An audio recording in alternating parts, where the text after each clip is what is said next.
Okay, in one hand, I have an understanding that there's no such thing as a one size fits all approach. I hold that in one hand, and then I also hold in the other hand patterns that seem to be almost like common denominators. An example of this would be, say, the skeletal system of the human being is very, very similar. Like the overarching skeletal system is so similar in not just human beings, but in mammals. The amount of bones, say, in the forearms and shins, and like the actual skeletal system is like so uncannily similar that it's a pattern. Now, we could zoom in on, say, the hip bone of human mammals, and then it would be like a snowflake. Like people's hip socket and the way the hip socket goes in, the size, the shape, the textures, all of the qualities of, say, just the hip socket alone would be like a snowflake. All of them would be very different. So, as, say, a yoga teacher, it's important to understand how different everybody's hip sockets are, because if you're telling people to get into splits or forward folds or whatever, like in a monkey see, monkey do way, what works for one person might totally not work for another person, no matter how much yoga you do, because the bones might just be shaped to not do certain things, where for another person it might be easy. So overall, there's very, very common denominator patterns with the skeletal system. And this is partly why I say learning martial arts in one way is very simple, because the elbow only bends one direction. The shoulder bends and moves in many directions, but it is also pretty limited for everybody in the same way that it's limited. Fingers, toes, everything in the human skeleton, there's certain patterns that are like pretty much across the board. But then you look at something like the endocrine system, the chemical part of the body, and it's very nuanced. It's like very nuanced and mysterious. Just the hormones, the chemicals, the melatonin, the serotonin, the adrenaline, the testosterone, like how all of those things work in the trajectory and arc of the day, morning to night, and then the way we tweak and modify through our diets and food and rest and all that. So I don't believe in any kind of one size fits all approach whatsoever for, say, the endocrine system. So it's very, very complex. So the human body skeletal system is pretty simple. Endocrine system is pretty complicated. But then when I say the skeletal system is simple, it's also very not simple, because in the center of our bones, I think that's where the majority of our white blood cells are manufactured. Now, this gets me into something that's kind of difficult to talk about. So in the center of our bones is where our white blood, it's like the majority of our white blood cells are manufactured in the core of our bones, in our very bone marrow. Now, one massive facet of physiology and the physiology of human beings that's neglected, bizarrely neglected in medical school anatomy and physiology books, it's bizarrely neglected, is fascia. People have a misnomer for what fascia is. They call it connective tissue. Fascia isn't, yes, it's connective tissue, but let's just talk about human fascia for a second.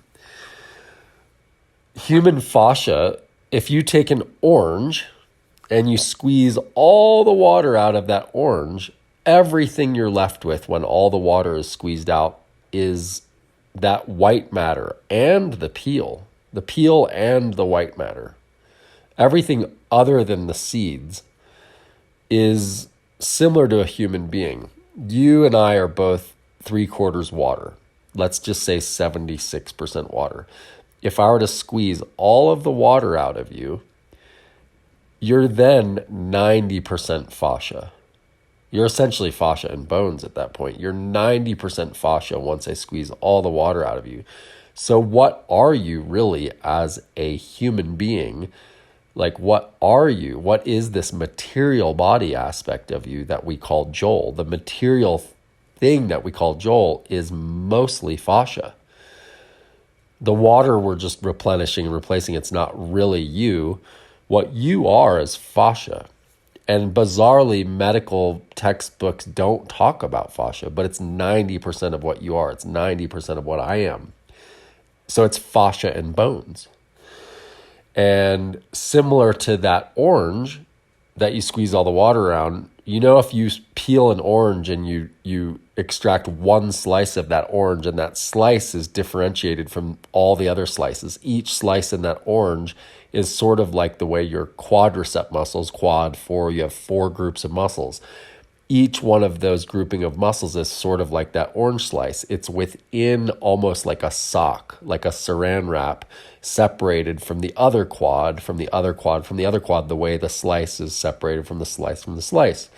But then inside that slice is a cell of juice, and each cell of juice is separated from each other cell of juice inside, like what's sort of like a sock or a baggie or saran wrap. And so the fascia is kind of like these containers on so many levels, and then all of those containers, the reason we call it connective tissue is that each one of those socks is connected through almost like spider webs to the next slice. So the one hamstring is connected to the other by sort of spider webs, but they're also separate so they can move independently and slide and move. So the fascia has sort of this network of highways that's like a spider web that interconnects everything in the body. But modern science is starting to realize that fascia, like a spider web, conducts vibration. And vibration gets very mysterious because everything's vibration, right? Everything. Every single thing is vibration, wave patterns. So modern science is starting to realize that, let's say I'm thinking of Joel a lot all day, and then you call me. Well, modern science is starting to realize that fascia communicates like a spider web picks up frequency. The spider web, when a little bug lands on it, it vibrates and the spider runs out and wraps it in a web. Well, it's the same with our thoughts and feelings, that others pick up on that vibration. Mystically, mysteriously, even across the country, across the world, our fascia feels it. It feels that vibration. It's the original World Wide Web. It's the same way mycelium, that fungus that's interconnected all through the soil throughout the earth, connects a web all around the earth, and it communicates. So the mycelium in the earth is like the fascia. It's that same white matter. It's that same webby white matter that looks like connective tissue. And that mycelium is basically the building block of all the food we eat. And all the food we eat is what's constantly nourishing our fascia and building it and protecting it. I say all of this because I don't believe in talk therapy. I don't believe in pills. Yes, a pill can help get over, say, a trauma, or I take a thyroid pill. So when I'm saying I don't believe in pills, I'm not doing a big one-size-fits-all thing. I'm just trying to give my broader thing, and within that broadness, there is some nuance. But broadly speaking, I don't believe in talk therapy, and I could talk about why, and I could give evidence why I don't believe in talk therapy. I don't think talk therapy is helpful. I think it's actually harmful. I don't believe in pills. If you look at a wife in a depressing marriage and she's taking an SSRI or something, she's just married to the wrong husband. The pill is not going to help her marriage. The truth is she's probably just married to the wrong guy. Or if a dude is really depressed, a pill isn't going to help him at his job. He's probably just working the wrong job, or he's living in the wrong town or in the wrong house. There's and me and you both know this. The pill can be like a crutch to lean on, say, if the ankle is swollen and broken, but we don't want to be on it forever, right? So there's some things that there I say with caution because I'm on a thyroid pill and I have to be on a thyroid pill forever. I've tried getting off it and I can't. It's physically impossible. My thyroid, unless some miracle happens, will always be running low. And it's been running low since I was 23 years old. So why I say this, I'm talking about patterns, common denominators. If the white blood cells are made inside the bones, the way that our bones are the healthiest they can be is through heavy weight. The bones are stimulated, the whole skeleton is stimulated by picking up heavy things and putting heavy things down, whether it's dumbbells or whether we're working out on a farm and lifting hay bales, or whether we're hunting and gathering and carrying a huge 2,000-pound elk back to the camp to eat it. So our bones need heavy lifting. And if our bones are not getting heavy lifting, we're not going to feel quote unquote happy. We're never going to feel happiness if our bones aren't experiencing that heavy lifting. Heavy lifting can be putting on a 45-pound backpacking and hiking the Rockies. But going on a walk, that doesn't do it. Swimming gently in a pool or the ocean, that doesn't do it. It might feel good temporarily, but it's much too ephemeral. The bones need heavy, heavy lifting every day. Every day. The fascia needs lots of manipulation every day. And manipulation is through movement, not gentle, subtle movement. Yes, that's part of it. But the fascia needs to be stretched and expanded through heavy lifting, stretching.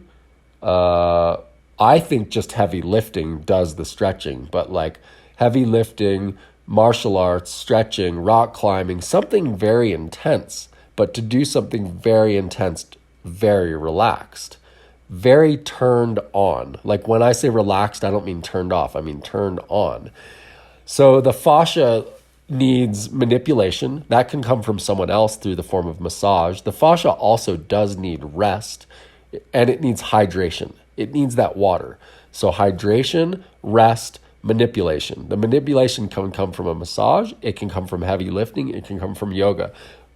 But going on a walk is almost like repetitive stress. It's like subtle repetitive stress. It's like bending a paper clip slightly over and over and over in the same place. It might feel sort of good, but it's not expanding past that point of comfortability and just before injury. Like the fascia needs to be pushed past comfortability,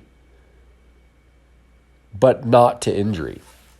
And if the fascia is not being manipulated past comfortability just prior to injury, the fascia isn't happy. But the fascia doesn't speak English and it doesn't speak in words. It speaks in emotionality. Depression is no feeling. Anxiety is too much feeling. Both of those are the fascia screaming at the human mammal that the fascia is not being nurtured with manipulation, good manipulation through massage and intense yet relaxed movement. And I would say that the bones are the fascia as well. So 90% of you, when you don't have water, is fascia and bones. If the bones and the fascia are not getting heavy lifting, and I could go off and on for hours and hours about how much harder physically our ancestors worked, whether they are on farms or whether they're hunters or gatherers. Their physical bodies worked so much harder than ours, and they didn't suffer from the way we suffer. Their